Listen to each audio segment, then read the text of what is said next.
हम class 12th physics का most important question के बारे में जानेंगे जो एग्जाम की दृष्टि से बहुत इंपॉर्टेंट है। तो क्वेश्चन नंबर फर्स्ट है, इलेक्ट्रॉन पर आवेश का मान कितना होता है। इलेक्ट्रॉन पर आवेश का मान कितना होता है।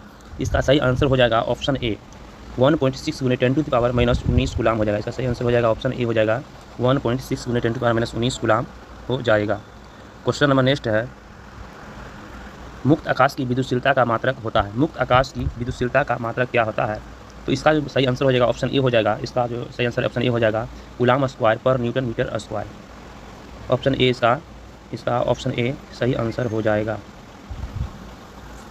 क्वेश्चन नंबर 3 है, निम्नलिखित में से कौन सी सदिश राशि। इसका जो सही आंसर हो जाएगा ऑप्शन नंबर सी, विद्युत क्षेत्र की तीव्रता जो है यह सदिश राशि। विद्युत क्षेत्र की तीव्रता जो है यह सदिश राशि। नेक्स्ट क्वेश्चन है क्वेश्चन नंबर 4, किसी माध्यम की आपेक्षिक पराविद्युतांक होता है। किसी माध्यम की आपेक्षिक पराविद्युतांक होता है यानी आपेक्षिक पराविद्युता का बराबर होता है। ऑप्शन नंबर इसका ए हो जाएगा ε/ε0। इसका सही आंसर हो जाएगा ε/ε0 हो जाएगा। ऑप्शन ए हो जाएगा। ऑप्शन इसका ए हो जाएगा। सही आंसर ये हो जाएगा। उसका क्वेश्चन नंबर 5 है, एक कूलाम आवेश में कितने ESU के बराबर होता है। एक कूलाम आवेश 3 × 10⁻9 ESU के बराबर होता है। 3 × 10⁻9 यानी ऑप्शन ए इसका आंसर हो जाएगा सही। नेक्स्ट क्वेश्चन की ओर चलते हैं। क्वेश्चन नंबर 6 है। क्वेश्चन नंबर 6 है, विद्युत द्विध्रुव आघूर्ण का SI मात्रक होता है। विद्युत द्विध्रुव आघूर्ण का SI मात्रक होता है। तो इस द्विध्रुव आघूर्ण का मात्रक कूलाम मीटर होता है। कूलाम मीटर होता है यानी इसका सही आंसर हो जाएगा ऑप्शन ए। इसका सही आंसर जो हो जाएगा ऑप्शन ए हो जाएगा। इसका सही आंसर ऑप्शन ए हो जाएगा कूलाम मीटर। क्वेश्चन नंबर 7 है, साबुन के एक बुलबुले को जब आवेशित किया जाता है तो उसकी त्रिज्या क्या होती है। जब साबुन के एक बुलबुले को आवेशित किया जाता है तो उसकी त्रिज्या बढ़ती है यानी इसका सही आंसर ऑप्शन ए हो जाएगा बढ़ती है। इसका सही आंसर ऑप्शन ए हो जाएगा बढ़ती है। क्वेश्चन नंबर नेक्स्ट है यानी 8 क्वेश्चन नंबर है, विद्युत फ्लक्स का SI मात्रक होता है। विद्युत फ्लक्स का SI मात्रक होता है। तो ऑप्शन इसका सी हो जाएगा वोल्ट मीटर। विद्युत फ्लक्स का SI मात्रक होता है वोल्ट मीटर होता है। वोल्ट मीटर होता है। विद्युत फ्लक्स का SI मात्रक होता है वोल्ट मीटर। नेक्स्ट क्वेश्चन है क्वेश्चन नंबर 9 है, विद्युत विभव का मात्रक वोल्ट है और यह बराबर होता है। विद्युत विभव का मात्रक वोल्ट है और यह बराबर होता है किसके बराबर होता है। तो ऑप्शन हो जाएगा इसका सही आंसर हो जाएगा ए हो जाएगा यानी जूल पर कूलाम। यानी जूल पर कूलाम बराबर होता है। जूल पर कूलाम बराबर होता है। ऑप्शन इसका सही आंसर ए हो जाएगा। क्वेश्चन नंबर 10 है, समविभवी पृष्ठ पर एक इलेक्ट्रॉन को एक बिंदु से दूसरे बिंदु तक ले जाने में किया गया कार्य कितना होता है। समविभवी पृष्ठ पर एक इलेक्ट्रॉन को एक बिंदु से दूसरे बिंदु तक ले जाने में किया गया कार्य जो होता है वो शून्य होता है। इसका सही आंसर हो जाएगा सी। इसका सही आंसर जो हो जाएगा सी हो जाएगा शून्य होता है। नेक्स्ट क्वेश्चन है क्वेश्चन नंबर 11, पृथ्वी का विद्युत विभव माना जाता है। पृथ्वी का विद्युत विभव माना जाता है तो शून्य माना जाता है।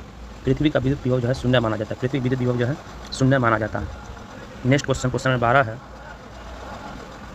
क्वेश्चन नंबर 12 है, समांतर पट्टिका संधारित्र की धारिता बढ़ाने के लिए पट्टिका के बीच की दूरी होती है। समांतर पट्टिका संधारित्र की धारिता बढ़ाने के लिए पट्टिका के बीच की दूरी घटानी चाहिए और इसका ऑप्शन सही हो जाएगा बी, घटानी चाहिए। ऑप्शन नंबर इसका बी हो जाएगा सही, घटानी चाहिए। क्वेश्चन नंबर 13, 3 संधारित्र जिनमें प्रत्येक की धारिता सी है तो श्रेणी क्रम में जोड़े गए हैं तो उनकी तुल्य धारिता हो जाएगी। इसका सही आंसर हो जाएगा ऑप्शन बी यानी C/3। इसका सही आंसर हो जाएगा C/3।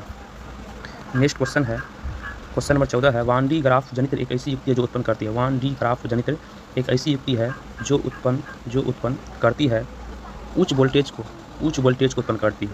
इसका सही आंसर हो जाएगा ऑप्शन बी। इसका सही आंसर हो जाएगा ऑप्शन बी, उच्च वोल्टेज को उत्पन्न करती है। नेक्स्ट क्वेश्चन नंबर 15 है, विद्युत धारा का SI मात्रक क्या होता है। विद्युत धारा का SI मात्रक जो होता है एम्पियर होता है। इसका सही आंसर हो जाएगा ऑप्शन बी, एम्पियर होता है।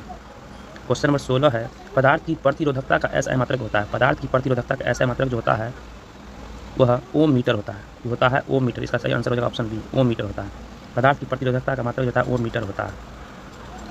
क्वेश्चन नंबर 17 है, किरचॉफ का प्रथम नियम किस संरक्षण सिद्धांत पर आधारित है। किरचॉफ का प्रथम नियम जो है वह आवेश संरक्षण पर आधारित है। इसका सही आंसर हो जाएगा सी। इसका जो सही आंसर हो जाएगा ऑप्शन नंबर सी हो जाएगा, आवेश संरक्षण पर आधारित है। क्वेश्चन नंबर 18 है, किरचॉफ का द्वितीय नियम किस सिद्धांत पर आधारित है। तो ऊर्जा संरक्षण के सिद्धांत पर आधारित है। ऑप्शन नंबर बी हो जाएगा सही आंसर। किरचॉफ का द्वितीय नियम जो है ऊर्जा संरक्षण पर है, प्रथम नियम आवेश संरक्षण पर है। क्वेश्चन नंबर नेक्स्ट चलते हैं क्वेश्चन नंबर 19, व्हीटस्टोन ब्रिज का उपयोग किया जाता है। उच्च एवं अल्प दोनों प्रतिरोध मापने के लिए। उच्च एवं अल्प दोनों प्रतिरोध मापने के लिए इसका सही आंसर हो जाएगा ऑप्शन सी। इसका सही आंसर हो जाएगा ऑप्शन सी। इसका सही आंसर हो जाएगा ऑप्शन सी। क्वेश्चन नंबर 20 है, स्वास्थ्य मनुष्य के शरीर का विद्युत प्रतिरोधक होता है। स्वास्थ्य मनुष्य के शरीर का विद्युत प्रतिरोध होता है, कितना होता है?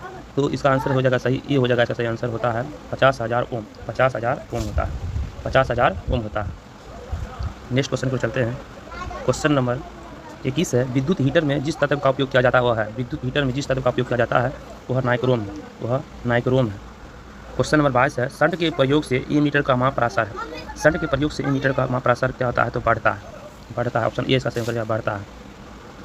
नेक्स्ट क्वेश्चन है, क्वेश्चन नंबर 23 है, चुंबकीय क्षेत्र की तीव्रता का मात्रक होता है। चुंबकीय क्षेत्र की तीव्रता का मात्रक जो होता है वह टेस्ला होता है।